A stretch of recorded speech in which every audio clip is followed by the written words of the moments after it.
الحمدللہ رب العالمین والصلاة والسلام علی سید المرسلین اما بعد فاعوذ باللہ من الشیطان الرجیم بسم اللہ الرحمن الرحیم الصلاة والسلام علیک یا رسول اللہ، الصلاة والسلام علیک یا حبیب اللہ، الصلاة والسلام علیک یا نبی اللہ وعلی آلک وصحابک یا نور اللہ۔ مدنی چینل کے ناظرین، مرحبا، سلسلہ ہے اندھیرے سے اجالے کی طرف۔ آقا دو عالم صلی اللہ تعالیٰ علیہ وآلہ وسلم کا فرمان عالی شان ہے، جو بندہ مجھ پر 1000 مرتبہ درود پاک پڑھتا ہے وہ مرے گا نہیں جب تک جنت میں اپنا ٹھکانہ نہ دیکھ لے۔ صلو علی الحبیب صلی اللہ تعالیٰ علی محمد صلی اللہ علیہ وسلم۔ اللہ سبحانہ و تعالیٰ نے انسانوں کی ہدایت کا جو سامان کیا ہے وہ انبیاء کے ذریعے ہے۔ کوئی بھی عام انسان اللہ تعالیٰ سے ڈائریکٹ مخاطب نہیں ہو سکتا، اور وہ اللہ سبحانہ و تعالیٰ کی بارگاہ سے ڈائریکٹ احکامات اور ہدایات حاصل نہیں کر سکتا۔ یہ انبیاء ہیں کہ جن پہ اللہ سبحانہ و تعالیٰ فضل و کرم فرماتا ہے، بغیر کسی وجہ اور بغیر کسی سبب کے انہیں نبوت کا مقام عطا فرماتا ہے۔ اور کوئی بھی انسان اپنے کسی ذاتی عمل کی وجہ سے، اپنے کسی کسب کی وجہ سے نبی نہیں بن سکتا۔ یہ وہ عزت ہے، وہ رتبہ ہے، وہ درجہ ہے جو بغیر کسی وجہ کے خود اللہ سبحانہ و تعالیٰ جسے عطا فرمانا چاہے عطا فرماتا ہے۔ تو انبیاء اس دنیا میں اللہ سبحانہ و تعالیٰ کے سب سے برگزیدہ بندے ہیں۔ انبیاء کا اختتام، سلسلہ نبوت کا اختتام ہمارے پیارے نبی محمد مصطفیٰ صلی اللہ تعالیٰ علیہ وآلہ وسلم پر ہوا، اور اب آقا دو عالم صلی اللہ تعالیٰ علیہ وسلم کے بعد کوئی اور نبی نہیں ہو سکتا۔ کسی بھی صورت میں، کسی بھی طریقے سے، کسی بھی تعویل کے ساتھ کوئی اور شخص مقام نبوت کو نہیں پا سکتا، بلکہ نبوت کا دروازہ ہمیشہ ہمیشہ کے لیے بند کر دیا گیا ہے۔ اچھا، اب انبیاء کے بعد جو انسانوں کی ہدایت کا سامان ہے وہ علماء کے سپرد ہے، اور اولیاء جو ہے وہ بھی علماء کے ساتھ ہی ہوتے ہیں۔ اب انبیاء کے بعد جو ہدایت کا سامان ہے وہ دو گروہوں کے سپرد ہے، علماء کے اور اولیاء کے۔ اور یہ بات یاد رکھیے گا کہ ہر ولی عالم ہوتا ہے، اگر وہ عالم نہیں بھی ہے تو مقام ولایت پر فائز ہوتے ہی اسے جناب باری عز و جل کی بارگاہ سے ایسا علم عطا ہو جاتا ہے کہ وہ عالم بن جاتا ہے۔ تو علماء جو ہیں وہ انبیاء کے وارث ہیں۔ احادیث مبارکہ میں اور قرآن کریم کی متعدد آیات میں علماء کے فضائل، ان کے مناصب، ان کی برکتیں جو ہیں وہ بیان کی گئی ہیں۔ یرفع اللہ الذین آمنوا منکم والذین اوتوا العلم درجات۔ اس آیت کریمہ کا اگر خلاصہ پیش کروں تو اللہ تعالیٰ درجات کو بلند فرماتا ہے، ان لوگوں کے درجات کو جو ایمان والے ہیں، اور ان لوگوں کے درجات کو کہ جن کو علم عطا کیا گیا ہے۔ ایسے ہی رب زدنی علما، یہ وہ مشہور دعا ہے کہ جو آقا دو عالم صلی اللہ تعالی وسلم کو تعلیم فرمائی گئی، اور حضور صلی اللہ علیہ وسلم اس دعا کو مانگا کرتے تھے۔ گویا کہ جس چیز کو مانگنے کا حکم بارگاہ رب العزت جل و علا سے آقا دو عالم صلی اللہ تعالی وسلم کو ہوا، وہ چیز علم ہے۔ اس سے علم کی اہمیت کا پتہ چلتا ہے، اور اس سے علماء کے مقام کا بھی پتہ چلتا ہے۔ اسی طریقے سے ایک اور مقام پہ اللہ سبحانہ و تعالی نے فرمایا، هل يستوي الذين يعلمون والذين لا يعلمون، کیا وہ لوگ جو جاننے والے ہیں اور وہ جو نہیں جاننے والے برابر ہو سکتے ہیں؟ جی ہاں، وہ برابر نہیں ہو سکتے۔ جو جاننے والے ہیں، جو علماء ہیں، وہ اللہ سبحانہ و تعالیٰ کی بارگاہ میں ایک خاص مرتبے اور درجے پر فائز ہیں، اور انہیں اللہ تعالیٰ نے اپنا پسندیدہ اور محبوب بندہ بنا لیا ہے۔ اور اس کے برعکس جو لوگ علم نہیں رکھتے وہ علماء کے درجے کو نہیں پہنچ سکتے۔ تو یہ علماء کے فضائل ہیں۔ آیات قرآنی کی روشنی میں احادیث کی طرف آئیں تو حضور کی بہت ہی مبارک حدیث جو علماء کے مقام کو بیان کرتی ہے کہ العلماء ورثۃ الانبیاء، کہ جو علماء ہیں وہ انبیاء کے وارث ہیں، اور انبیاء اپنی وراثت میں درہم و دینار نہیں چھوڑ کے جاتے بلکہ علم چھوڑ کر جاتے ہیں۔ تو گویا کہ جو علم حاصل کر لیتا ہے وہ انبیاء کی وراثت کو حاصل کر لیتا ہے۔ اچھا، یہ وہ مقام ہے، مرتبہ ہے جو علماء کو اللہ سبحانہ و تعالیٰ کی بارگاہ سے اور اس کے پیارے حبیب صلی اللہ تعالی وسلم کی بارگاہ سے عطا کیا گیا ہے۔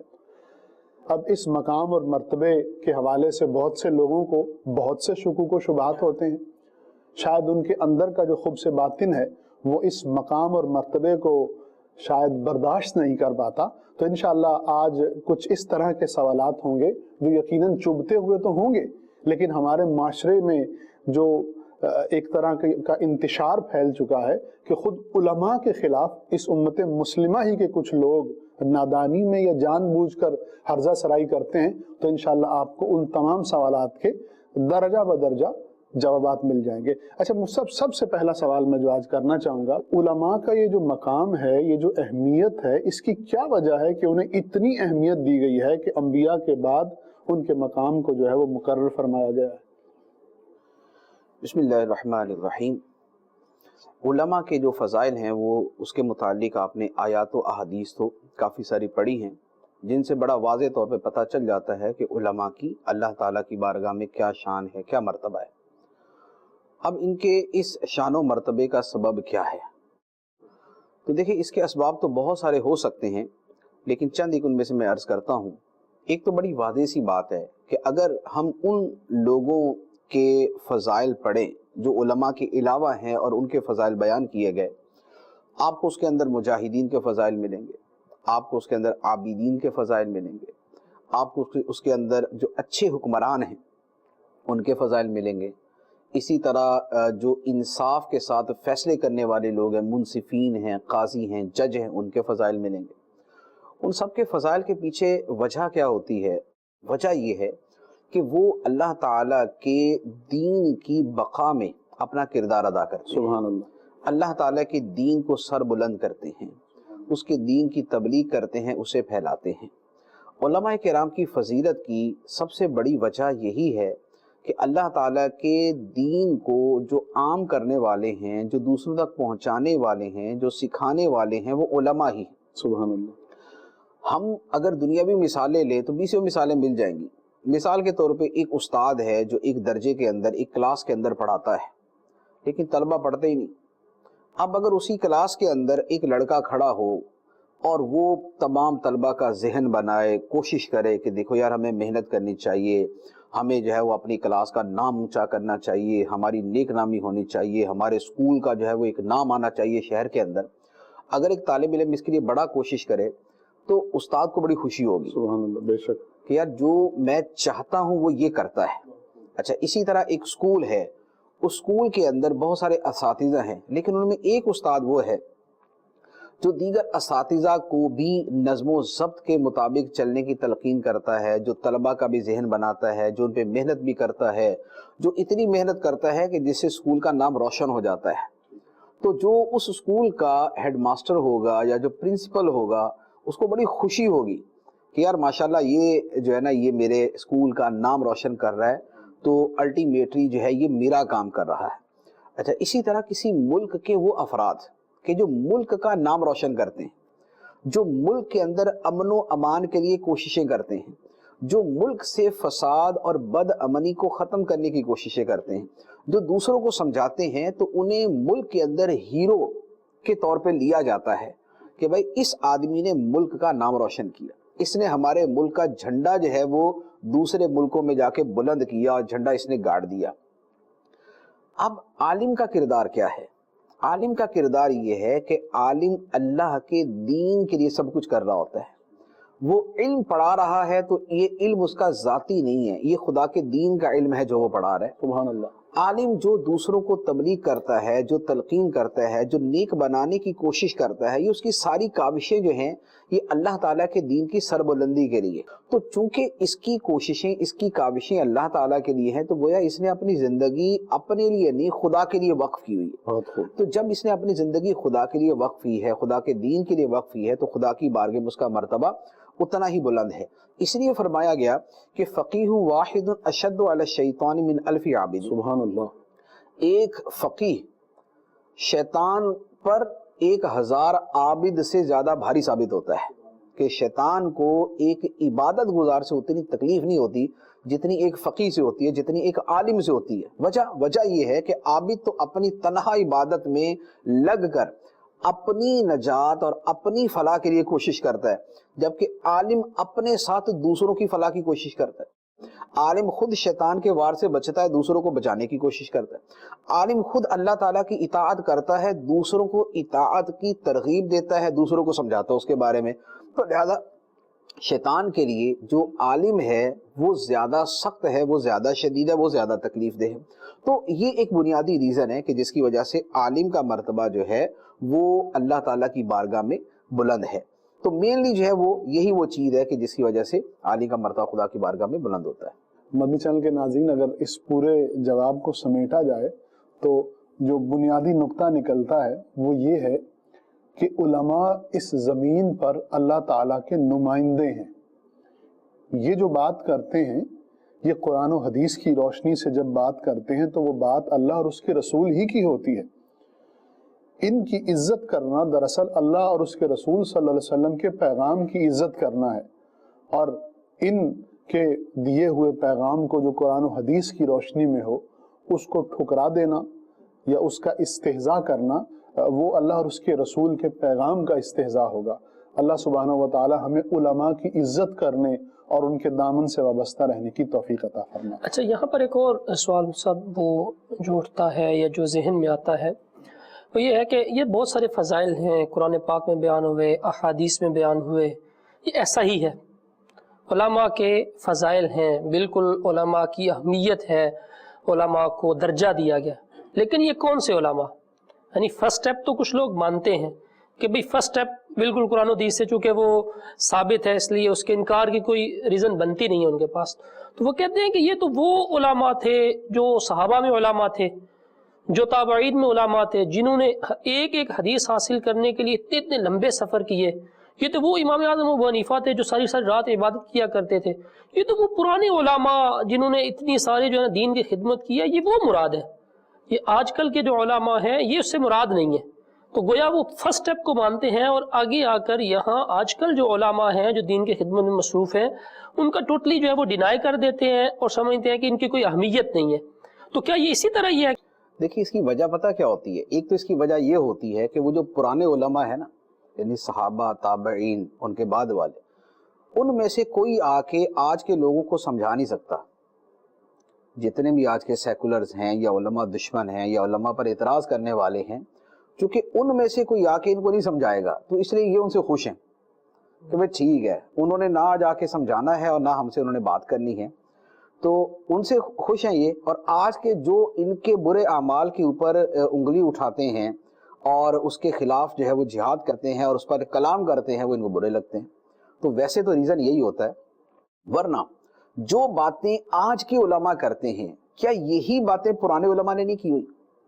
آج ہم کہتے ہیں موسیقی کے بارے میں ہم کلام کرتے ہیں نا کہ بھی موسیقی جو ہے وہ یہ گانا بجانا یہ حرام ہے، بے پردگی حرام ہے، سود حرام ہے۔ تو کیا صحابہ کرام اسے حلال کہتے تھے؟ کیا تابعین تبع تابعین اسے حلال کہتے تھے؟ وہ بھی تو اسے حرام کہتے تھے۔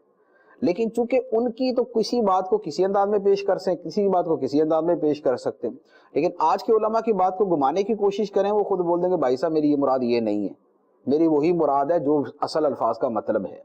تو چونکہ یہ آج کے علماء جو اس طرح کے لوگوں کے جو مزے ہیں، مستیاں ہیں اور جو خر مستیاں ہیں اس کی راہ میں رکاوٹ بنتے ہیں، تو اس لیے آج کے علماء کو جو ہے وہ فضائل کا مصداق قرار نہیں دیتے اور پرانوں کے بارے میں جو ہے نا وہ بات کر کے فارغ ہو جاتے ہیں۔ اب اپنی طرف سے ساری آیتیں حدیثیں بھی مان لی اور اپنا دل بھی راضی کر لیا اور آج کے علماء کی نفی بھی کر دی، ایک بات۔ دوسری بات یہ ہے، یہ کہنا کہ جناب یہ جتنے فضائل علماء کے بیان ہوئے یہ جو سلف صالحین کے اندر گزرے ہیں یہ ان کے بارے میں ہے، آج کے علماء کے بارے میں یہ فضائل نہیں۔ تو کیا صرف یہ علماء والے فضائل کا ہی یہ حکم ہے یا اور بھی بہت ساری چیزوں کے فضائل بیان کیے گئے ہیں؟ نمازوں کے فضائل بیان کیے گئے، تو یہ کیا انہی نمازوں کے فضائل ہیں جو پچھلے والے پڑھتے تھے، سلف صالحین پڑھتے تھے، یا جو آج بھی لوگ مسجدوں میں جاتے ہیں ان کو بھی یہ فضیلت ملے گی؟ اس زمانے میں جو لوگ مخلوق کی خدمت کرتے تھے، غریبوں کا بھلا کرتے تھے، تو وہ جو غریبوں کی مدد کرنے کے اور یتیموں پہ شفقت کرنے کے اور بیواؤں پہ رحم کرنے کے جو فضائل ہیں، کیا وہ بھی سلف صالحین کے لیے ہیں یا آج کے لوگوں کے لیے بھی؟ آج تو یہ کام کریں تو اس کو تو کندھوں پہ اٹھا کے پھرتے کہ واہ جناب کیا خدمت انسانیت کر رہا ہے، کیا جناب یہ غریبوں کی مدد کر رہا ہے، کیا یتیم خانے بنائے ہوئے، کیا مردوں کو کفن پہنانے کے یہ کام کرتا ہے۔ آج والے اگر وہ کام کریں جو جس کا تعلق خدمت خلق کے ساتھ ہے، تب تو پرانے والے سارے فضائل پرانوں کے لیے اور اس سے 4 گنا زیادہ نئے والوں کے لیے، لیکن عالم اگر کام کرے تو عالم کے لیے وہ فضائل کا دروازہ بند ہے۔ ایک بات۔ اچھا، احادیث کے اندر بہت سارے فضائل اچھے حکمرانوں کے بیان کیے گئے کہ اچھا حکمران جو ہے اس کے یہ فضائل ہے، وہ قیامت کے دن خدا کے عرش کے سائے میں ہوگا۔ اسی طرح بہت سارے فضائل عابدین کے لیے، عبادت گزاروں کے لیے، بہت سے فضائل جو ہے وہ عدل و انصاف کرنے والے قاضیوں کے لیے، ججوں کے لیے۔ تو کیا یہ بھی سارے فضائل سلف صالحین کے ہی قاضیوں، ججوں، حکمرانوں کے لیے ہیں یا آج والوں کے لیے بھی ہیں؟ اگر تو یہ بھی سارے فضائل انہی کے ساتھ خاص ہیں تو پھر علی سبیل تنزل ہم مان لیتے ہیں کہ جناب اب فضائل کا دروازہ سب کے لیے بند ہے، سارے فضائل سلف صالحین کے لیے۔ لیکن اگر انصاف کرنے کے سارے فضائل سابقہ والوں کے لیے بھی اور آج کے لیے بھی ہیں، اگر اچھے حکمرانوں کے سارے فضائل حضرت عمر فاروق رضی اللہ عنہ کے لیے بھی اور آج بھی اگر کوئی اچھا حکمران بنے اس کے لیے بھی ہیں، اگر خدمت خلق کے سارے فضائل سلف صالحین کے لیے بھی ہیں اور آج کے لیے بھی ہیں، تو پھر کیا وجہ ہے کہ جو علم پڑھ کے عالم بننے کے فضائل ہیں وہ صرف سلف صالحین کے لیے اور آج کے لیے نہیں؟ وجہ فرق کیا ہے؟ تو یہ صرف وہی ہے کہ آپ کی جس سے آپ کی لگتی ہے یا جو آپ کے دل میں چیز نہیں آتی وہاں پر آپ نے فرق کر دیا۔ تو یہ وہ چیز ہے کہ آپ نے افتؤمنون ببعض الکتاب وتکفرون ببعض، جو بنی اسرائیل کے یہودی کرتے تھے کہ اللہ تعالیٰ کے احکام میں جو ان کا دل کرتا تھا اس کو لے لیتے تھے اور جس کو دل نہیں کرتا تھا اس کو چھوڑ دیتے تھے۔ تو یہاں پر بھی یہی کیا کہ فضائل میں سے جن جن افراد کے بارے میں فضائل کا دل کیا وہاں تو سارے تسلیم کر لیے، اور جہاں پر دل نہیں کیا وہاں سارے سائڈ میں لگا دیے، نہیں جی یہ تو سلف صالحین کے لیے فضائل ہیں۔ اچھا، ایک اور بات میں عرض کروں گا، ہمارے ہاں عام طور پہ رویہ کیا ہوتا ہے کہ جب علماء کے فضائل، جیسے علماء ہی کے فضائل کی بات کر لیتے ہیں، علماء کے فضائل بیان کیے گئے تو مثال ڈائریکٹ دیں گے امام اعظم کی، عبداللہ ابن مسعود رضی اللہ، عبداللہ ابن عباس رضی اللہ، امام شافعی، امام غزالی، وہاں جا کے مثالیں دیں گے۔ جب بقیہ چیزوں کی باری آئے گی تو وہاں پر اگر کوئی جس کو بولتے نا کہ وہ دمڑی بھی لے کے آ جائے گا نا تو اس کے بھی فضائل اس کے کھاتے میں ڈال دیں گے۔ ارے بھائی سائنس کی بات کرتے ہو تو کیا آج کے سارے سائنسدان آئنسٹائن ہیں؟ کیا یہ سارے نیوٹن ہیں؟ کیا یہ سارے اسی پائے کے سائنسدان ہیں؟ نہیں ہیں۔ تو آج کے سائنسدانوں کی کوئی فضیلت ہے یا نہیں؟ یعنی دنیاوی اعتبار سے ان کی کوئی اہمیت بنتی ہے یا نہیں بنتی؟ جی بنتی ہے۔ کیوں بنتی ہے؟ اس لیے کہ بھائی آج کی سائنس کا بھی تو سارا نظام انہی پہ چل رہا ہے نا۔ تو اس کا مطلب یہ ہوا کہ کسی بھی شعبے کے اندر جو ایکسٹریملی امپورٹنٹ اور ایک یونیک لوگ ہوتے ہیں وہ چند ایک ہی ہوتے ہیں، وہ چند ایک ہی ہوتے ہیں۔ فقہ کے اندر بھی چند ایک ہی اتنے مرتبے کے بڑے علماء ہوئے، اسی طرح جو ہے وہ حدیث کے اندر بھی چند ایک ہی اتنے بڑے کے علماء ہوئے، تو اسی طرح سائنس کے اندر بھی چند ایک ہی اتنے بڑے لیول کے علماء ہوئے۔ بقیہ جو دیکھا جاتا ہے مجموعی طور پہ یہ دیکھا جاتا ہے کہ جو ذمہ داریاں بنیادی طور پر اس کے سپرد ہیں یہ ان کو پورے طریقے سے ادا کر رہے یا نہیں کر رہے۔ اب علماء کی ذمہ داری کیا ہے؟ اگر تو علماء کی وہ ذمہ داری پوری ہو رہی ہے پھر تو فضائل ہے، اور اگر وہ ذمہ داری پوری نہیں ہو رہی تو پھر وہ فضائل بھی نہیں ہوں گے۔ آج کے زمانے میں پوری دنیا کی جملہ مسجدیں کن کے ذریعے چل رہی ہیں؟ علماء کے ذریعے چل رہی ہیں۔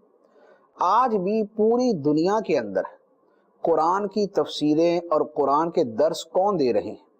99% سے زیادہ علماء ہی دے۔ آج بھی حدیث کی شروحات اور حدیثوں کی پبلشنگ اور حدیثوں کا پڑھنا پڑھانا کون کر رہا ہے؟ علماء ہی کر رہے ہیں۔ آج بھی مسلمان اپنے دینی مسائل پوچھنے کے لیے کن کی طرف رجوع کرتے ہیں اور کون ان کو جواب دیتے ہیں؟ علماء ہی جواب دیتے ہیں۔ آج بھی مسلمانوں کے اندر اگر نمازوں کا شوق ہے، اگر دین کا جذبہ ہے، اگر یہ حج کے لیے ان کے دلوں میں جذبہ اور رغبت ہے تو کس کی وجہ سے؟ علماء ہی کی تقریروں تحریروں کی وجہ سے ہے۔ کیا اخبار پڑھ پڑھ کے کسی کے دل کے اندر جو ہے وہ حج کا جذبہ پیدا ہو جاتا ہے؟ علماء کی تقریریں سن کے جذبہ پیدا ہوتا ہے۔ کیا یہ جتنے نیک کام لوگ کرتے ہیں تو اس کے پیچھے کیا جو ہے وہ ہمارے آج کل کے ٹی وی اور میڈیا کا جو ہے وہ سارا کردار ہوتا ہے کہ اس کو سن سن کے لوگ نیک بن جاتے ہیں، متقی بن جاتے ہیں، نمازی بن جاتے ہیں، حاجی بن جاتے ہیں، غریبوں کی مدد کرنے والے بن جاتے ہیں؟ ایسا کچھ نہیں ہوتا۔ یہ آج اگر کوئی نمازی ہے، آج اگر کوئی غازی ہے، آج اگر کوئی حج کرنے والا ہے، آج اگر کوئی لوگوں کے ساتھ حسن سلوک کرنے والا ہے، آج اگر کوئی ماں باپ کی خدمت کا ذہن رکھنے والا ہے، آج اگر کوئی اولاد کی اسلامی تربیت کرنے کا ذہن رکھنے والا ہے، وہ سارا علماء کی وجہ سے ہی ہے۔ تو مجموعی طور پہ جو اب بھی دین کا نظام ہے وہ علماء کی وجہ سے چل رہا ہے۔ اب یہ کہ نہیں جناب ہم اب آج کے زمانے میں کوئی امام ابو حنیفہ نکال کے دکھاؤ تو بھائی تم بھی آئنسٹائن نکال کے دکھاؤ، تم بھی کوئی نیوٹن نکال کے دکھاؤ، لے دے کے ایک سائنسدان ہے اس وقت بھی دنیا کے اندر کہ جس کو بہت بڑا شمار کیا جاتا ہے، باقی تو وہی چلتے پھرتے باقی جس طرح ہیں سارے وہ لگے ہوئے اپنے اپنے کاموں کے اندر۔ تو جب بقیہ کاموں میں سارے لگے ہوئے ہیں تو اسی طریقے سے علم کے اندر بھی لگے ہوئے، اور آج بھی علماء میں ایک سے بڑھ کے ایک عالم موجود ہے جن کے بڑے بڑے کارنامے اب بھی علماء موجود ہیں، جو ہے وہ بخاری کے شارحین ہیں، جو مسلم کی شروحات لکھنے والے، جو قرآن کی تفسیریں لکھنے والے ہیں، جو ورلڈ لیول پر اسلام کی تبلیغ کرنے والے ہیں، جن کے ہاتھوں پر ہزاروں لوگ کلمہ پڑھنے والے ہیں، جن کے ہاتھوں پر لاکھوں لوگ جو ہے وہ دین کی راہ پہ آئے، خوف خدا کی راہ پہ آئے، گناہوں سے توبہ کی۔ اب مثال کے طور پہ اب دعوت اسلامی کو لے لیں، امیر اہل سنت مولانا الیاس قادری صاحب ایک عالم دین ہے، ان کے ہاتھوں کے اوپر کتنے لوگوں نے توبہ کی ہے، ان کی کاوشوں سے کتنی مسجدیں بنی ہیں، کتنے لوگ دین کی طرف آئے ہیں، کتنوں نے اپنے گناہوں سے توبہ کی ہے، کتنوں نے ماں باپ کی نافرمانی چھوڑی ہے، کتنوں نے اولاد کی اچھی تربیت کرنا شروع کر دی ہے، کتنوں نے شراب اور بدکاری چھوڑی ہے، کتنے لوگوں نے سود خوری چھوڑی ہے، کتنے لوگ جو ہے وہ خوف خدا ان کے دلوں کے اندر پیدا ہو گیا۔ تو یہ ایک عالم کی کاوش ہے۔ تو لہٰذا اب یہ کہنا کہ نہیں جناب ہمیں 70-75 مثالیں دو نا تو ہی ہم جا کے علماء کے فضائل مانیں گے، تو یہ سوائے جو ہے نا ضد و عناد کے پھر یہ کوئی اور چیز نہیں ہوتی۔ مدنی چینل کے ناظرین، اس سے پتہ چلا کہ جو فضائل بیان ہوئے ہیں سلف صالحین کے علماء کے، جب وہی کام آج کے علماء سر انجام دے رہے ہیں، وہی رسپانسبلٹیز ہیں، ایوری تھنگ از سیم، جب سب کچھ ایک طرح کا ہے، بے شک وہ اعلیٰ پائے کے تھے، وہ اعلیٰ درجے کے تھے، لیکن آج بھی جب یہ علماء اس طرح کی ذمہ داریاں پوری کر رہے ہیں تو وہ سارے فضائل جو ہیں ان کو بھی حاصل ہوں گے، اور یہ اللہ تبارک و تعالیٰ کی رحمت جو ہے وہ عام ہے۔ اور پھر یہ فضائل جو ہیں بالعموم بیان ہوئے ہیں، اس میں اسپیسیفائی نہیں کیا گیا کہ اس دور کے لیے تو ایسا ہے، اس دور کے لیے ایسا نہیں ہے، ایسا کہیں بھی نہیں آیا۔ مفتی صاحب نے بڑی وضاحت کے ساتھ ہمیں بیان کر دیا کہ وہ جو فضائل بیان ہوئے ہیں جو کہ قرآن و حدیث میں موجود ہیں اور جو ہم بیان کرتے ہیں سنتے ہیں، اس میں بے شک اللہ کی رحمت سے اور اس کے حبیب صلی اللہ تعالیٰ علیہ وسلم کے صدقے سے آج کے علماء جو دین کی ترویج کے لیے کوششیں کر رہے ہیں، امر بالمعروف اور نہی عن المنکر کے فریضے کو انجام دے رہے ہیں، جو قرآن و حدیث کی خدمت کر رہے ہیں، ان سب کو بھی اس میں سے حصہ ملے گا۔ اچھا مفتی صاحب، اسی سے ریلیٹڈ ایک کوسچن، آپ نے اپنے جواب کے ضمن میں بھی اس چیز کی طرف اشارہ کیا ہے، مطلب لوگ مختلف طریقوں سے جو علماء کے مقام کو انڈرمائن کرنے کی کوشش کرتے ہیں۔ فضائل جو بیان ہوئے وہ پرانے زمانے کے علماء کے لیے، آج کے علماء وہ صلاحیتیں ہی نہیں رکھتے کہ جو پرانے علماء کے پاس ہوتی تھی۔ وہ سائنٹسٹ ہوتے تھے اس طرح سے کہ انہیں علم کیمیا بھی آتا تھا، کیمسٹری جانتے تھے، فزکس جانتے تھے، بایولوجی جانتے تھے، they knew maths as well, ان کو اس طریقے سے طب آتی تھی، وہ ایک عالم ہونے کے ساتھ ایک اچھا حکیم بھی ہوتا تھا۔ تو اب اس طریقے سے اعتراض کرنا کہ یہ چیزیں جو میں نے بیان کی یہ تو پرانے علماء کے پاس تھیں، تو آج کے علماء کے پاس یہ چیزیں نہیں ہیں، تو اس شبہ کو آپ کیسے جو ہے وہ سالو کریں؟ یہ بڑا ہی کامن شبہ ہے اور بڑی کثرت سے یہ دہرایا جاتا ہے کہ جناب پہلے کے علماء سائنسدان، پہلے کے علماء ریاضی دان، پہلے کے علماء کیمیا دان، پہلے کے علماء طب جاننے والے، پہلے کے علماء جناب وہ علم فلکیات والے، ٹھیک ہے۔ اچھا اب میں چند ایک سوال کرتا ہوں، صحابہ کرام میں کتنے سائنسدان تھے، کتنے طب دان تھے، کتنے کیمیا دان تھے، کتنے جو ہے نا وہ فلسفہ دان تھے، کتنے ان کے اندر فلکیات دان تھے؟ کسی ایک کا نام بتا دیں، کسی ایک کا نام بتا دیں۔ نمبر ایک۔ اب آ جائیں تابعین کے اندر۔ تابعین کے اندر جو علماء تھے، تابعین کے اندر یہ شروع ہو گیا تھا کیمیا کے اوپر یہ کچھ نہ کچھ جانا اس طرف، لیکن وہ جو جانے والے تھے وہ علماء نہیں تھے، امت کے فرد تھے، اور امت کے افراد میں کام تقسیم ہے، ہر بندہ ہر کام نہیں کرتا۔ تو کچھ طب کی طرف گئے، یونانی کتابوں کے ترجمے ہوئے اور انہوں نے فلسفہ پڑھا، دیگر چیزوں کی طرف گئے، کیمیا کی طرف بھی جانے والے تھے، خود یہ یزید کا جو بیٹا تھا یہ کیمیا دان تھا۔ لیکن جو تابعین میں دین کے علماء تھے، مدینے کے جو 7 فقہا تھے، فقہ سبا جن کو کہا جاتا ہے نا، صحابہ کرام کی اولاد، امام نخعی، امام زہری، امام شعبی اور امام اسود، امام علقمہ، امام حماد، ان میں مجھے بتا دیجئے کہ کون سائنسدان تھا، ان میں کون طبدان تھا، ان میں کون کیمیا دان تھا؟ ایک بھی نہیں تھا، ٹھیک ہے؟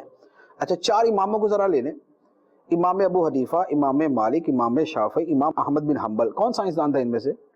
کون ان میں کیمیا دان تھا؟ کون ان میں طب کا ماہر تھا؟ کون ان میں فلکیات دان تھا؟ کوئی بھی نہیں۔ اچھا اب اس کے بعد صحاح ستہ والے لے لیں آپ، امام بخاری، امام مسلم، امام ترمذی، امام ابو داؤد، امام نسائی، امام ابن ماجہ، کون ان میں سائنسدان تھا؟ کون ان میں طب دان تھا؟ کون ان میں فلکیات دان تھا؟ کون ان میں ریاضی دان تھا؟ کون ان میں جو ہے وہ ان علوم کو جاننے والا تھا، سائنس کو جاننے والا تھا؟ کوئی بھی نہیں تھا۔ تو اب بتائیے ان کے فضائل ہیں یا نہیں؟ جی بالکل ہے، ان کے فضائل ہیں یا نہیں؟ تو یہ عجیب قسم کی ایک جہالت ہے کہ لوگ نہ تاریخ پڑھتے ہیں، نہ سیرت پڑھتے ہیں، نہ حالات پڑھتے ہیں، نہ کتابیں پڑھتے ہیں، اور اٹھ کے جناب وہ شروع کر دیتے کہ جناب پرانے زمانے کے علماء سائنسدان تھے، پرانے زمانے کے علماء فلکیات دان تھے، پرانے زمانے کے علماء یہ تھے۔ ارے بھائی ان سے بڑے تو علماء کوئی نہیں تھے، صحابہ سے، تابعین سے، ائمہ اربعہ سے، صحاح ستہ کے مصنفین سے، اور اس کے علاوہ جتنے بڑے بڑے تھے ان میں کوئی سائنسدان نہیں تھا۔ تو پھر یہ جو اعتراض آج کے علماء پہ کرتے ہیں ان پہ بھی کرو، ان میں بھی کوئی سائنسدان نہیں تھا، ان میں بھی کوئی کیمیا دان، ریاضی دان نہیں تھا۔ جو اعتراض آج کے علماء پہ کہ جناب ان کو سائنس نہیں آتی تو ان کو بھی نہیں آتی تھی، پھر ان پہ بھی اعتراض کرو۔ لیکن جو اعتراض کرے وہ بدبخت ہے، جو صحابہ پہ اعتراض کرے، جو تابعین، تبع تابعین، ائمہ اربعہ، صحاح ستہ کے مصنفین اور جو دین کے بڑے بڑے بزرگ گزرے ہیں، جو ان پر یہ اعتراض کرے وہ بدبخت ہے، وہ گمراہ آدمی ہوگا۔ تو بات کیا نکلی؟ بات یہ نکلی کہ بھائی جب کسی فرد کی خوبیاں دیکھی جاتی ہیں تو پرائے محلے کی خوبیاں اٹھا کے اس کے اندر چیک کرنا شروع کر دیتے۔ دیکھا یہ جاتا ہے کہ جس فیلڈ کا وہ آدمی ہے اس فیلڈ کے اندر اس کی مہارتیں کیا ہیں، اس کی قابلیتیں کیا ہیں، اس کی صلاحیتیں کیا ہیں، اس کی خدمتیں کیا ہیں۔ آپ امام اعظم ابو حنیفہ رضی اللہ تعالیٰ عنہ کے بارے میں یہ دیکھیں گے ان کا کردار کیسا تھا، ان کا علم کیسا تھا، ان کی فقاہت کیسی تھی، ان کا مرتبہ اجتہاد کیا تھا، انہوں نے کیسا اجتہاد کیا، انہوں نے امت کے لیے کیا ورثہ چھوڑا۔ سبحان اللہ۔ اب آپ لے کے بیٹھ جائیں کہ نہیں جناب چونکہ امام ابو حنیفہ سائنسدان نہیں تھے so sorry I can't believe in ہم، چونکہ وہ ریاضی دان نہیں تھے لہذا میں نہیں ان کو مانتا۔ تو بھائی اس ایسے پاگل آدمی کو کیا کہا جائے گا؟ تو جس آدمی کا جو شعبہ ہے وہ اس کے اندر تلاش کرو۔ یہ عجیب بات ہے کہ بات کر رہے ہیں کہ بھائی وہ عالم دین تھا، تم جا کے بھاگ کے سائنس کو پکڑ لیتے ہو، تم جا کے باقی ریاضی کو پکڑ کے آ جاتے ہو۔ اچھا اب یہ نہیں جی وہ تھے تو صحیح، اگر یہ بات تھے تو صحیح، کتنے تھے؟ اب نام گنوا دیں آپ، 20 سے اوپر آپ نام گنوا کے دکھا دیں مجھے۔ پھر ان میں بھی ایک ایک کام کے اندر وہ ماہر تھا، اور پھر ان میں کئی تو علماء ہی نہیں تھے۔ ٹھیک ہے، بہت خوب۔ یہ بول دیتے کہ جناب وہ خارزمی ریاضی کا ماہر تھا، ٹھیک، سر آنکھوں پہ جی ریاضی کے ماہر تھے، وہ دین کے بھی اتنے ماہر تھے؟ وہ تو کوئی اماموں کے اندر نہیں آتے ہمارے، وہ کوئی دین کے اتھارٹیز کے اندر نہیں آتے۔ ابن سینا، اچھا بھائی ابن سینا جو ہے ایک فلسفی تھا، ایک فلسفی تھا، ایک طب کا بڑا ایکسپرٹ آدمی تھا، اس کی وہ خدمات ہیں۔ وہ کوئی مفسر تھا، وہ کوئی محدث تھا، وہ کوئی دین کا بہت بڑا فقیہ تھا، وہ کوئی مجتہد تھا، کیا تھا؟ اس نے جس شعبے میں کام کیا اس کی کارکردگی ہے۔ تو آپ اس کو یوں کیوں کہتے ہو کہ نہیں جناب چونکہ یہ مفتی صاحب تھے، یہ علامہ صاحب تھے ابن سینا، تو اس کے ساتھ یہ سائنسدان تھے، اس کے ساتھ یہ کیمیا دان تھے، اس کے ساتھ یہ فلاں۔ جابر بن حیان، بھائی جابر بن حیان کون سے امام کا نام ہے؟ اس کا جابر بن حیان کا شعبہ کیمیا تھا، وہ اس کا ماہر تھا وہ، ٹھیک ہے۔ اور باقی جتنے بھی افراد ہیں وہ عمر خیام، دوسرا جو ہے نا وہ، اور اس طرح کے جتنے بھی نام لیے جاتے، ابن رشد، میں ابن رشد فلسفے کا ایک مین آدمی تھا، ٹھیک ہے، باقی اس نے فقہ کے اندر بھی کام کیا ہے۔ تو ایک آدمی اولاً تو یہ بات ہی نہیں ہے کہ وہ بہت بڑے علماء تھے اور انہوں نے ادھر کارنامے سر انجام دیے۔ ارے بھائی صاحب وہ ادھر ہی کے عالم تھے، وہ ادھر ہی کے افراد تھے، تو اپنے شعبے میں کام کیا انہوں نے۔ ان پہ پھر یہ اعتراض کر دو کہ ٹھیک ہے جناب سائنس میں تو کیا، دین میں کیا کیا، قرآن حدیث کے بارے میں کیا کیا، وہاں تو کچھ نہیں کیا۔ لیکن وہ یہ اعتراض کرے تو ابھی دیکھے کہ جہاں آگ بھڑک اٹھے گی، ہے اتنی بڑی ہستی پہ اعتراض۔ ارے بھائی اتنی بڑی ہستی پہ کیا اعتراض؟ جس شعبے کے وہ آدمی تھے اس میں انہوں نے کام کیا، بس ٹھیک ہے، اچھی بات ہے انہوں نے کام کیا۔ لیکن آپ جو ہے وہ بالکل ہی جناب ساری دنیا کو اب اسی ایک جناب وہ تکڑی کے اندر تولنے کی کوشش کرو کہ نہیں جناب ہم تو جو ہے وہ ہر بندے کو ابن سینا ہی دیکھنا چاہتے ہیں. تو بھائی ہر بندہ ابن سینا نہیں ہوتا. آپ لے دیکھ کے بہت بڑی اگر مثال دیتے ہیں تو امام غزالی رحمۃ اللہ علیہ, جن کی دین کے اندر بھی بڑی اعلیٰ درجے کی مہارت ہے, ٹھیک, جن کی فلسفے کے اندر بھی بڑی اعلیٰ درجے کی مہارت ہے, لیکن معذرت کے ساتھ سائنس کے اندر امام غزالی کا کوئی کارنامہ نہیں ہے. وہ مسلمان عالم تھے اور فلسفی تھے, ٹھیک ہے. اب آپ اگر سائنس کے ذریعے آپ نے اعتراض کرنا ہے تو پھر تو امام غزالی بھی نہیں بچیں گے. نکال دو پھر امام غزالی بھی کوئی کتاب, یا پھر اپنی فہرست سے نکال دو ان کو کہ نہیں جناب یہ کون سے بڑے عالم تھے, سائنس تو انہوں نے کچھ کی ہی نہیں, نہ انہوں نے بلب ایجاد کیا, نہ انہوں نے جناب اوون ایجاد کیا, نہ انہوں نے آئی پیڈ بنایا, نہ انہوں نے یہ کیا نہ وہ کیا. تو یہ عجیب ہوتا ہے کہ بات کوئی ہو رہی ہے, جواب جو نا ابھی وہ ہمارے ایک مثال ہوتی ہے سوال گندم جواب چنا, لیکن آپ یقین کیجئے یہ مثال یہاں پوری طرح فٹ ہی نہیں ہو رہی, یعنی وہ اصل مدعا کو پورا نہیں کر پا رہی. سوال گندم جواب چنا نہیں ہے, یہاں پر سوال گندم ہے, جواب جناب بحر الکاہل ہے. ارے بھائی میں گندم کا پوچھ لوں, بحر الکاہل کو لے کے بیٹھ گئے. تو امام غزالی رحمۃ اللہ علیہ فلسفے کے اندر بہت بڑا نام ان کا, جو ان کی تحفۃ الفلاسفہ ماشاءاللہ کتاب ہے, اس کے علاوہ بھی بہت ساری کتاب ہے, اس کے ساتھ اصول فقہ میں ان کے المستصفیٰ ہے, تصوف احیاء العلوم ہے, کیمیہ سعادت ہے, منہاج العابدین اور کتنی ساری کتابیں. تو ان کی دو شعبوں کے اندر ایکسپرٹیز, بقیہ کے اندر آپ ان کو اب کھینچ تان کے سائنسدان بنانا چاہے تو وہ آپ کی مرضی ہے, ورنہ بہرحال وہ سائنسدان نہیں ہیں. اچھا لیکن اب کیا اس کا مطلب کیا ہوا کہ اب ہم ان کو انڈرمائن کر رہے ہیں؟ نہیں, ایسی بات نہیں. بات یہ ہے, ایک بات سمجھانا مقصود ہے کہ بھائی جب آپ کسی چیز کے اوپر بات کریں تو اس کے متعلقہ بات ہی ہونی چاہیے, اس کے متعلقہ بات ہونی چاہیے. آپ ادھر ادھر کی مثالیں لا کے ڈال دیتے ہیں. وہاں پر دو چیزیں میں عرض کروں گا, اور یہ دو چیزیں ہی اصل میں ان چیزوں کا جواب ہے. نمبر ایک, تاریخ اسلام کے اندر چند ہستیاں ایکسٹرا آرڈنری گزری ہیں, غیر معمولی ہستیاں, جن کا اصل شعبہ تو علم دین تھا, لیکن وہ اپنی مہارت کی وجہ سے, اپنی ذہانت کی وجہ سے, اللہ تعالیٰ کی خاص عطا کی وجہ سے وہ سائنس کے اندر بھی بڑے ماہر بن گئے. ٹھیک ہے, ان کے اندر یہ جو میں نے جتنے نام گنوائے تھے ہو سکتا ہے ان میں سے بھی چند ایک ہوں کہ علم دین بھی تھا, اور اس کے ساتھ ماشاءاللہ وہ بہت بڑے فلکیات دان تھے, یا بہت بڑے کیمیا دان تھے, یا بہت بڑے ریاضی دان تھے. یہ ایکسٹرا آرڈنری کارکردگی ہے. اعلیٰ حضرت رحمت اللہ علیہ سائنس کے اندر بڑے ماہر تھے, ریاضی میں بڑے ماہر تھے, فلسفے میں بڑے ماہر تھے, لیکن اصل ان کا شعبہ جو ہے وہ قرآن حدیث. اعلیٰ حضرت کی خدمات کو دیکھیں گے تو ہم یہ دیکھیں گے قرآن حدیث فقہ تصوف دین کی کیا خدمت کی. سائنس کو ہم ان کی فضیلت میں ڈال دیں گے کہ یار یہ ان کی فضیلت ہے, لیکن اصل یہ دیکھا جائے گا جس شعبے کے اس میں کیا کیا, لیکن اصل شعبے کے اوپر اس کو لیتے ہی نہیں, اس کی بات نہیں کرو. ہم عالم دین کی بات کریں, عالمی دین کے نہیں, مولوی مسجد میں جو جاتا ہے کتابیں تو چند ایک لکھی, ایک آدھ تفسیر لکھ دی, ایک آدھ حدیث کی شرح لکھ دی, نہیں سائنس میں ان کا کیا کام ہے؟ لا حول ولا قوت الا باللہ. ارے بھائی اگر آپ نے اسی طرح جج کرنا ہے تو میری عرض یہ ہے کہ بھائی شاعروں کے اندر پہلے سائنسدان نکالو. شاعروں کے اندر کون سائنسدان ہے؟ غالب سائنسدان تھا, مومن خان مومن سائنسدان تھا, میر تقی میر سائنسدان تھا, اقبال صاحب سائنسدان تھے, ایک بعد شاعر تھے فلسفی تھے, ٹھیک, سائنسدان تو وہ بھی نہیں تھے, تو پھر نکال دو ان کو بھی فضیلت میں سے. تو شاعروں کو جب پوچھا جائے گا تو یہ دیکھا جائے گا کہ بھائی شاعری میں کیا مقام تھا ان کا ادب کتنا اعلیٰ تھا, ان کا کلام کتنا بلند تھا, ان کی شاعری کا معیار کیا تھا, تو ان کا وہ دیکھا جائے گا. اب کوئی آدمی بولے میں نہیں مانتا کسی شاعر کو, بھئی کیا ہوا, کیوں نہیں مانتے بھائی صاحب آپ, ان میں کیما دانی کوئی نہیں, ان میں سائنسی کوئی نہیں جانتا, ان کے اندر فلکیاتی کسی کو نہیں آتی, یہ روزانہ ستارے ایسے دیکھتے جیسے ہم دیکھتے ہیں. بھائی اسپیشل طریقے سے دیکھو, شاعر اسپیشل ستارے دیکھے تو ہم مانیں گے. ارے بھائی وہ شاعر ہے, وہ ستارے نجومی نہیں ہے, وہ ستارے دیکھنے والا نہیں ہے.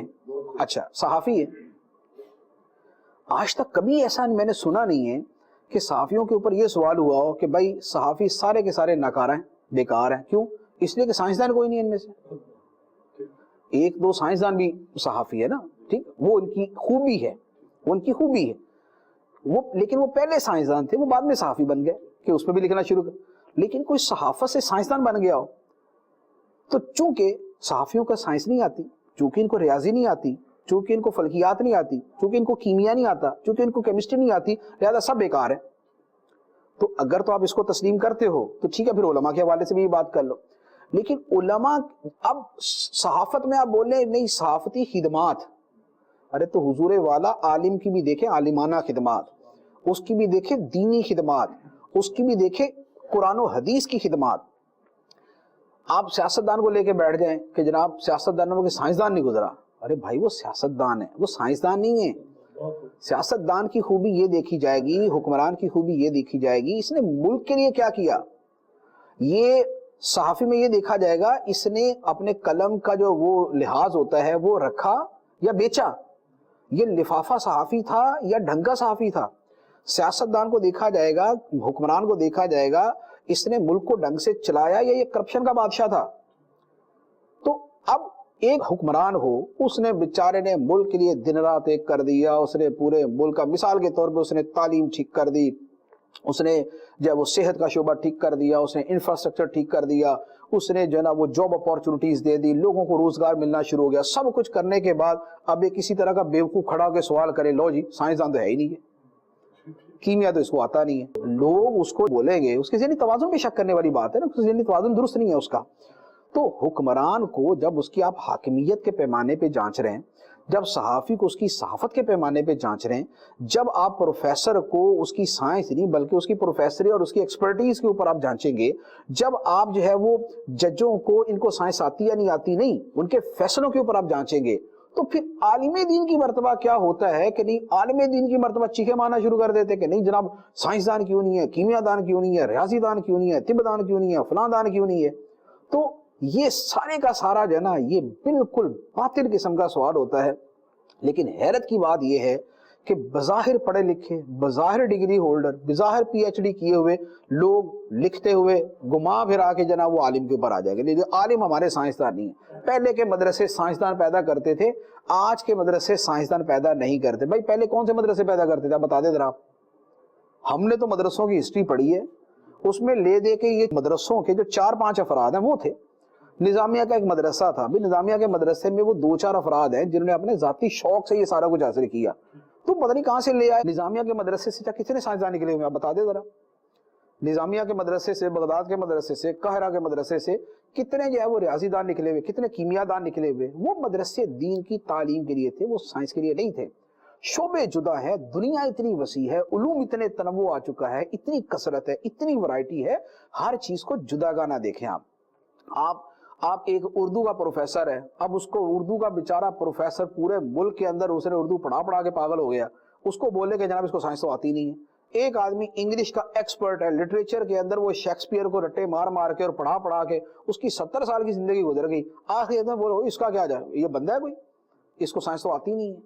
ارے بھائی وہ لٹریچر کا اگر وہ ماہر ہے تو لٹریچر کا سوال کرو نا، یہ سائنس درمیان میں کہاں سے آ جاتی؟ سائنس کا سوال سائنسدانوں سے کرو، صحافت کا سوال صحافیوں سے کرو، ادب کا سوال ادیب سے کرو، شاعری کا سوال شاعر سے کرو، اور عالم سے صرف علم دین کا پوچھو، خدمت دین کا پوچھو، یہ سائنس ریاضی فلکیات درمیان میں نہ لے کے آیا کرو۔ سبحان اللہ۔ بہت خوب مدنی چینل کے ناظرین، دوہرا معیار ہے جہاں ہم زندگی میں اور بہت سی باتوں کے بارے میں کنفیوژن کا شکار ہیں، اور خود ہماری سوچ جو ہے وہ ہماری سوچ کو غلط ثابت کرتی ہے، اور ان دوہرے معیاروں کی وجہ سے ہمارے اندر کا تضاد کھل کر سامنے آ جاتا ہے۔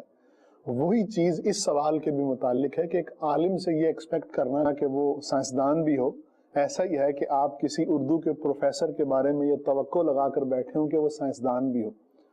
اگر ایک آدھا عالم گزشتہ زمانے میں سائنسدان تھا تو بہت اچھی بات ہے، لیکن عالم ہونے کے لیے سائنسدان ہونا ضروری نہیں ہے۔ جیسے جو ایک میڈیکل کا ڈاکٹر ہے اس کے لیے ٹیکنالوجی کا ایکسپرٹ ہونا ضروری نہیں، بلکہ اس کی جو فیلڈ ہے وہ میڈیسن ہے، اس کی جو فیلڈ ہے وہ طب ہے، اس کی جو فیلڈ ہے وہ ٹریٹمنٹ ہے، تو اس کے لیے اس چیز کا ماہر ہونا ضروری ہے، اس کے لیے ٹیکنالوجی کا ماہر ہونا ضروری نہیں ہے۔ ایسے ہی ایک عالم دین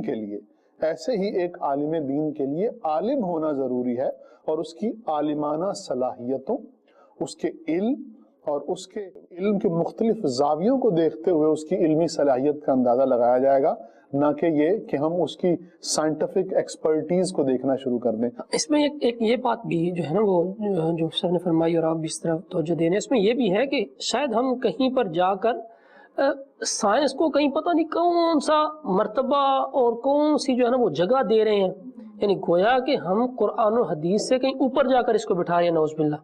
یعنی بھئی اس کی نظروں میں ایک ہی چیز ہے کہ بھئی یہ کیوں نہیں ہے۔ اس کو جب بتایا جاتا ہے بھئی قرآن اس کو آتا ہے، حدیث آتی ہے، تفسیر آتی ہے، فقہ آتی ہے، اس میں یہ خدمات ہیں، وہ ساری زیرو ہیں، اور سائنس میں یہ ہے تو وہ اس سے اعلیٰ ہے۔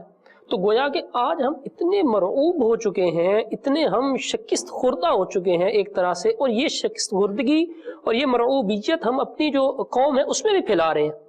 خود اپنی جو ذہنی جو ہے اذیت ہے، خود اپنی جو ذہنی پسماندگی ہے، اس کو لوگوں میں بھی پھیلا رہے ہیں۔ اس طرح کے لوگ حقیقت میں اگر کہا جائے تو بیمار ذہنیت کے لوگ ہیں، کہ جن کو قرآن و حدیث کی اہمیت ہی کوئی نہیں ہے، جن کی نظر میں صرف وہ سائنس اور مغرب کی جو عیش و عشرت والی زندگی ہے وہ بس نظروں میں ہے۔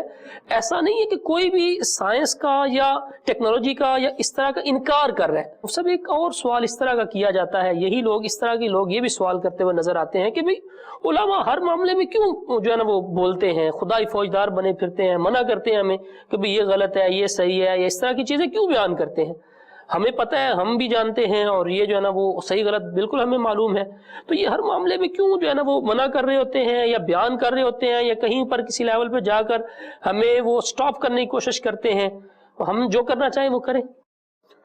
دیکھیں، ہر معاملے میں بولنے کی جو بات ہے وہ بہرحال علماء پر تو صادق نہیں آتی، ہماری میڈیا پر صادق آتی ہے کہ وہ ہر چیز کے اندر بولتے ہیں، خواہ اس کو علی بیبی اس چیز کی نہ آتی ہو، وہ معاملہ تاریخ کا ہے، وہ سائنس کا ہے، وہ نفسیات کا ہے، وہ سیاست کا ہے، وہ امور خارجہ کا ہے، وہ امور داخلہ کا ہے، تو ہمارا ہر بندہ جو بیٹھا ہوتا ہے میڈیا پہ وہ اسی فیلڈ کا ایکسپرٹ ہوتا ہے وہ، اور اس کے اوپر وہ دھڑلے سے پوری رائے دے رہا ہوتا ہے۔ اگر جو اس نے کبھی نہ پڑھا ہوتا ہے اس کے بارے میں کچھ اور کیا ہوتا ہے، تو ہر معاملے میں رائے دینے کا جو مرض ہے یہ علماء میں نہیں ہے، یہ دوسری جگہوں پہ ہے۔ ایک بات اب رہا یہ کہ علماء ہر معاملے میں رائے دیتے ہیں تو وہ وہاں رائے دیتے ہیں جہاں دین کہتا ہے کہ دین کی رائے یہ ہے، ہر چیز کے اندر نہیں، جہاں دین کی انوالومنٹ ہے وہاں پر رائے دیتے ہیں۔ اب کیوں دیتے ہیں؟ اس کی بڑی واضح سی وجہ۔ پہلی بات یہ ہے کہ ہمارا یہ دعویٰ ہے اور یہ ہمارا عقیدہ ہے، دعوے کے ساتھ یہ ہمارا عقیدہ ہے کہ اسلام دین کامل ہے۔ ٹھیک، قرآن پاک کے اندر فرمایا الیوم اکملت لکم دینکم، آج میں نے تمہارے لیے تمہارے دین کو مکمل کر دیا۔ نبی پاک علیہ الصلوۃ والسلام دین کامل لے کر دنیا میں تشریف لائے۔ اب دین کامل وہی ہوگا کہ جو انسان کی زندگی کے ہر شعبے میں اپنی رہنمائی دے گا، خواہ وہ شادی کا معاملہ ہے، یا وہ کاروبار کا ہے، یا وہ رشتہ داروں کے ساتھ تعلقات کا ہے، وہ پڑوسیوں کے ساتھ معاملات کا ہے، وہ کوئی چیز بیچنے خریدنے کا ہے، وہ انسانی اخلاق کا ہے، ہر معاملے کے اندر اگر اس کی رائے ہے تو پھر وہ دین کامل ہے۔ اگر مثال کے طور پہ صرف عبادت کے معاملے میں تو دین کے احکام موجود ہیں، لیکن خاندانی معاملات میں، کاروباری معاملات میں، اخلاقی معاملات میں، معاشرتی معاملات میں، معیشت کے معاملات میں اگر دین کا کوئی حکم نہیں ہے تو پھر دین کامل نہیں ہے۔ دین کامل تبھی ہوگا کہ جب وہ عبادت، سیاست، معیشت، معاشرت اور اخلاقیات ان سب چیزوں کے اندر اپنے احکام دے۔ ٹھیک، یہ ہماری ایک بات ہے جسے مسلمان ضرور مانتا ہے کہ ہاں دین نے ہر چیز کے بارے میں احکام دی۔ اب ان میں سے جب کسی چیز کے اندر کوئی خرابی آئے گی تو دین کا حکم بھی آئے گا۔ تو اب جو دین کا حکم آئے گا، بتائیے وہ دین کا حکم کون بتائے گا؟ کیا دین خود بولے گا؟ کیا کوئی قرآن پاک سے آواز نکلے گی؟ کیا خانہ کعبہ سے کوئی لیٹر آئے گا؟ کیا ہوگا؟ جو دین کے نمائندے ہیں وہی کلام کریں گے نا، وہی کلام کریں گے۔ ریاست ملک چلاتی ہے، ریاست عوام کے حقوق کا لحاظ کرتی ہے، تو ریاست کیا خود کرتی؟ یا ریاست کے نمائندے ہوتے ہیں؟ ریاست کے نمائندے ہوتے ہیں، حکومت ریاست کی نمائندہ ہوتی ہے، وہ امپلیمنٹ کرتی ہے، وہ چیزیں بتاتی ہے، وہ سارا کچھ کرتی ہے۔ اسی طریقے سے اب مثال کے طور پہ معیشت کا معاملہ ہے اور معیشت میں ہے سود، تو دین یہاں پر اپنے احکام دے گا، تو دین کیسے خود بولے گا؟ دین کے نمائندے بولیں گے, علماء ہی بولیں گے, علماء ہی بات کریں گے کہ بھئی یہ سود ہے, یہ حرام. فیملی میٹرز کے اندر ایک شخص اپنی بیوی پہ ظلم کر رہا ہے یا بیوی ہی اپنے شوہر پہ ظلم کر رہی ہے, دین یہاں پر احکام دے گا, وہ احکام کون بتائے گا؟ علماء بتائیں گے. ٹھیک. لوگوں کے معاشرے کے اندر بیسیوں قسم کی خرابیاں پائی جا رہی ہیں, لوگ جو ہے ایک دوسرے کے حقوق ادا کر ہی نہیں رہے, انہوں نے بالکل اگنور کر دیا ایک دوسرے کو. تو یہاں دین کے احکام ہیں, وہ دین کے احکام کون بتائے گا؟ تو عرض کرنے کا مقصد یہ ہے کہ علماء اس لیے کلام کرتے ہیں معاملات کے اندر کہ وہ دین کامل کے نمائندے ہیں, اور دین کامل کے احکام ہر شعبے کے بارے میں ہیں, اور وہ احکام ان علماء نے بتانے ہیں, وہ سائنسدانوں نے نہیں بتانے, وہ صحافیوں نے نہیں بتانے, وہ پروفیسروں نے نہیں بتانے, وہ انہوں نے بتانے ہیں جن کو اس کا علم ہے. سائنس کی بات بتائے گا, صحافی اپنے صحافت کے اعتبار سے کلام کرے گا, لیکن قرآن و حدیث کے مطابق جو کلام کرے گا وہ عالم ہی کرے گا. یہ تو ایک بڑی ہی سی بات ہے کہ جو قرآن و حدیث جانتا ہے وہی بات بتائے گا نا. جو قرآن و حدیث نہیں جانتا, جیسے صحافی نہیں جانتے, جیسے سائنسدان نہیں جانتے, جیسے حکمران نہیں جانتے, جیسے یہ کیمیا دان نہیں جانتے, ریاضی دان نہیں جانتے, یہ طبیب اور ڈاکٹرز نہیں جانتے, تو یہ تو قرآن حدیث کے احکام نہیں بتائیں گے. تو جب علماء جانتے ہیں تو علماء ہی دین کامل کے احکام بتائیں گے. تو خلاصہ یہ ہوا کہ ہمارا دین کامل, اور دین کامل وہ جو ہر معاملے کے اندر رہنمائی کرے, اور وہ رہنمائی اس دین کے نمائندے اور اس کے جاننے والے ہی کریں گے, اور وہ جاننے والے علماء ہیں, لہذا علماء ہر معاملے میں کلام کرتے ہیں. ایک بات. دوسری بات ہی علماء کا ایک منصب حدیث کے اندر بیان کیا, جیسے شروع کے اندر انہوں نے بھی حدیث مبارک کو پڑھی کہ العلماء ورثۃ الانبیاء, علماء نبیوں کے وارث ہوتے ہیں. کس چیز میں؟ علم میں اور دین کے اندر, درہم و دینار میں نہیں. ٹھیک, علم میں اور دین میں. انبیاء علیہم الصلوۃ والسلام ہر معاملے میں کلام فرماتے تھے یا نہیں؟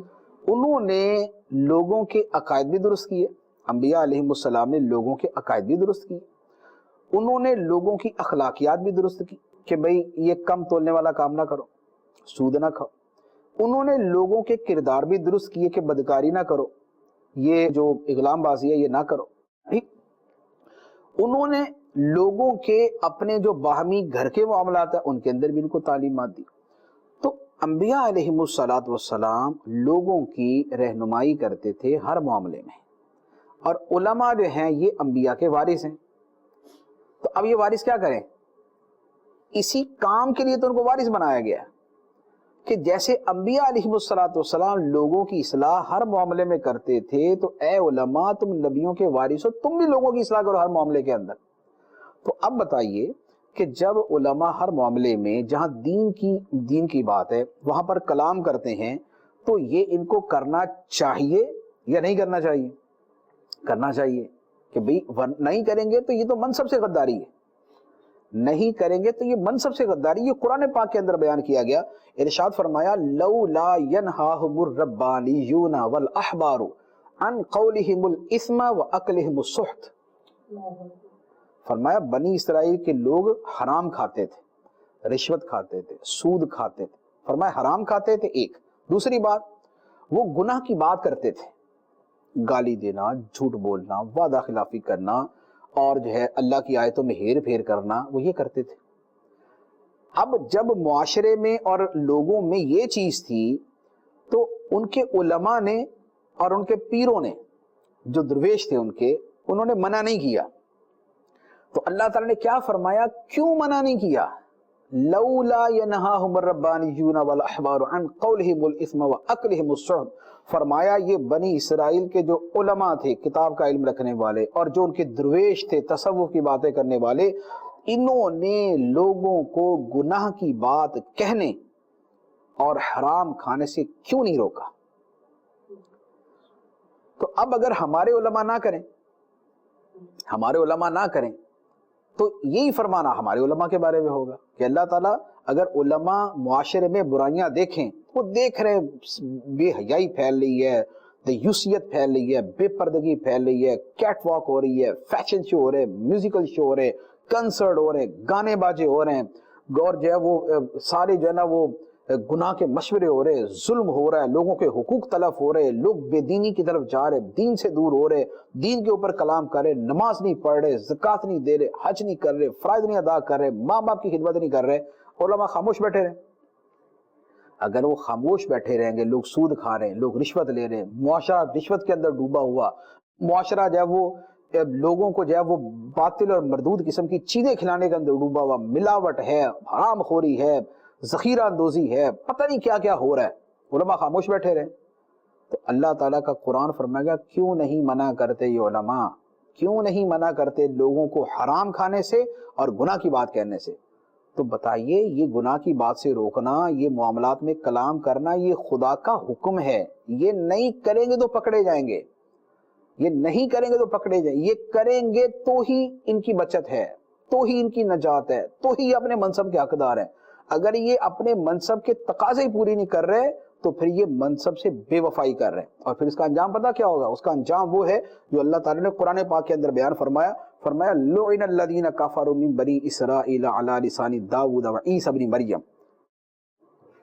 عیسیٰ علیہ السلام اور داؤد علیہ السلام کی زبان سے بنی اسرائیل کے ان لوگوں پہ لعنت کی گئی، اور یہ اسی کی تشریح کے اندر یہ احادیث موجود ہیں کہ بنی اسرائیل کے علماء نے اپنے قوم میں برائیاں دیکھیں تو پہلے شروع میں منع کیا، پھر ایسا ایسا چپ ہو گئے، جیسے آج کل لوگ بولتے ہیں نا، یار چپ رہو، خاموش رہو، یار تمہیں کیا ضرورت ہے بعد میں بات کرنے کی؟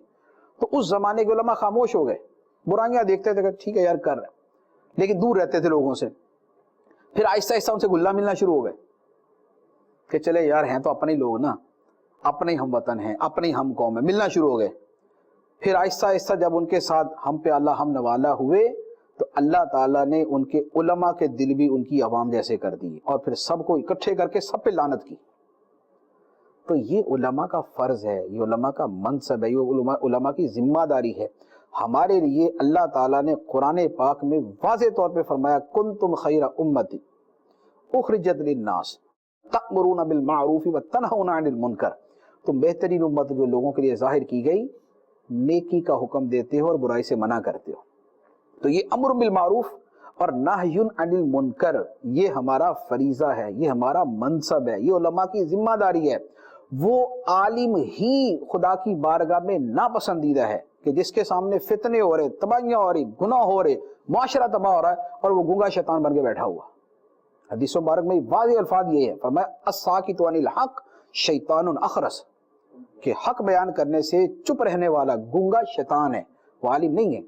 اسی طرح ایک دوسری حدیث مبارک ہے، اس میں فرمایا کہ اذا ظہرت الفتن والبدع ولم یظہر العالم علمہ فعلیہ لعنۃ اللہ والملائکہ، جب لوگوں میں فتنے برپا ہو جائیں، جب بدعتیں عام ہو جائیں، جب گناہ کثرت سے ہو جائیں، تو جو عالم اپنے علم کو سنبھال کے بیٹھا رہے اور بولے نہیں، جیسا کہ آج کے لوگ بولتے ہیں، جیسا کہ آج کا میڈیا کہہ رہا، جیسا کہ آج کے سیکولر کہہ رہے کہ چپ رہو یار تم کیوں بولتے ہو، تو فرمایا کہ جو چپ رہے گا اور اپنے علم کو ظاہر نہیں کرے گا اس پہ خدا کی لعنت ہے، خدا کے فرشتوں کی لعنت ہے۔ تو بتائیے یہ جو صرف خاموش رہا اس پہ خدا کی لعنت ہے، خدا کے فرشتوں کی لعنت ہے، تو جو اس کو خاموش رہنے کا کہہ رہا ہے کہ چپ رہو، نہیں بولو، جو ہوتا ہے معاشرے میں ہونے دو، یہ کنسرٹ ہو رہے لوگوں کا معاملہ ہے، ڈانس کر رہے لوگوں کا معاملہ ہے، گھروں کے اندر بے حیائی ہے لوگوں کا معاملہ ہے، کو ایجوکیشن ہے لوگوں کا معاملہ ہے، اگر وہ کیٹ واک کرتے ہیں لوگوں کا معاملہ ہے، فیشن شو لوگوں کا معاملہ ہے، فلمیں بناتے لوگوں کا معاملہ، تم کیوں بولتے ہو؟ جو نہیں بولے گا اس کے لیے یہ وعید ہے، اور وہ جو بولنے والوں کے منع کر رہے ہیں اس کے لیے کیا ہوگا؟ اس کے لیے اس سے زیادہ وعید ہوگی، اس کے لیے اس سے زیادہ وعید ہے۔ تو اس لیے علماء ان سارے معاملات کے اندر کلام کرتے ہیں۔ گویا کہ یوں ہوا کہ کفر و اسلام کو ملانا چاہتے ہیں، گویا کہ فرق ہی نہیں کرتے کچھ لوگ، غلط سلط سی اصطلاحیں جو ہے نا انہوں نے بنائی ہوئی ہیں کہ یہ کون سا خدائی فوجدار ہیں جو ہر ایک کو منع کرتے پھریں، اس طرح کی لوگ باتیں الٹی سیدھی کر کے ایک چیز کو دوسری کے ساتھ ملا کر تو کسی چیز میں فرق ہی نہیں رکھتے، اور کہتے ہیں جی منع کرنا کس کا منصب ہے، کس نے آپ کو یہ بنا دیا ہے۔ تو اس طرح کی جو باتیں گویا کر رہے ہوتے ہیں، گویا کہ وہ ایک طرح سے اگر دوسرے لفظوں میں کہا جائے، سب اصلاح فرما دیں گے، شیطان کے نمائندے ہیں کہ بھائی لوگ اگر علماء خیر کی دعوت دے رہے ہیں یا بری بات کو برا کہہ رہے ہیں اور آپ اسے روک رہے ہو اور کہہ رہے ہو کہ آپ کو یہ منصب کس نے دیا ہے، تو آپ کس کے نمائندے ہو؟ قرآن تو جب یہ واضح طور پر فرما رہا ہے کہ یہ امت ہے، خیر امت ہے، تم خیر امت ہو اور بھلائی کا حکم دو اور برائی سے منع کرو، اور یہ اس سے روک رہا ہے اور کہہ رہا ہے تمہارا منصب ہی نہیں ہے یہ، تو گویا کہ یہ شیطان کا مقصد پورا ہو رہا ہے اس کے اندر شیطان کا گویا کہ مقصد پورا ہو رہا ہے کہ وہ اس کا نمائندہ بن کر لوگوں کو اس سے روک رہا ہے۔ مدنی چینل کے ناظرین، جب بھی دین مخالف لوگ دین کے خلاف بولنا چاہیں تو آپ کو پتا ہے کہ وہ کن کے خلاف بولتے ہیں؟ وہ علماء کے خلاف بولتے ہیں، کیونکہ وہ یہ جانتے ہیں کہ اگر ہم طبقہ علماء سے مسلمانوں کو دور کر دیں گے تو مسلمانوں کو ہم اسلام سے دور کر دیں گے، اس کے نبی سے دور کر دیں گے اور اللہ سبحانہ و تعالیٰ سے دور کر دیں گے۔ تو خبردار، ہرگز اگر آپ کسی شخص کو علماء کے خلاف بولتا ہوا دیکھیں تو اس کی صحبت میں نہ بیٹھیں۔ اپنے عزیز و اقارب کو اور بچوں کو ایسے بدبخت اور بدباطن شخص کی صحبت سے بچائیں۔ اللہ تعالی ہمارا حامی و ناصر ہو۔ انشاءاللہ اگلے سلسلے میں کچھ نئے سوالات کے ساتھ حاضر ہوں گے۔ اللہ سبحانہ و تعالی ہمیں دین اسلام پر ثابت قدم رہنے کی توفیق عطا فرمائے۔ صلو علی الحبیب صلی اللہ تعالی علی محمد صلی اللہ علیہ وسلم۔